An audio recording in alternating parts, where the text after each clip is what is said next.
Number 3 is the appearance of our police officers versus an ICE agent. You all know that in our communities, our police officers wear uniforms. They have the insignia of the police force that they come from. They usually have some sort of identification. They don't wear masks for the most part. I've rarely seen that except during COVID.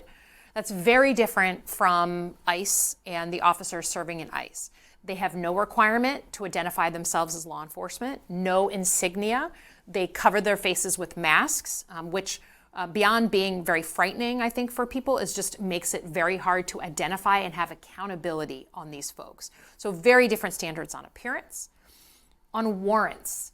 Now, if you're a local Holly police or police force in Michigan, you need a judicial warrant to go into someone's home. That means you've gone to a judge and established that there's probable cause that you need to go into that home and get that person and at least bring them in. That's what keeps us safe from kind of arbitrary knocking at our door, someone coming in when they feel like they want to come in. They have to get a judicial warrant.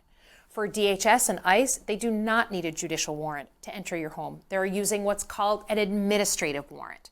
That means they just need an official at the Department of Homeland Security to sign off on a warrant. We don't know who that person is. We don't know their political motivations. And a lot of what you're seeing, dragging people out of their homes in the middle of the night, not fully clothed, is coming out of administrative warrants rather than a judicial warrant, which I got a real problem with. And then lastly, on accountability.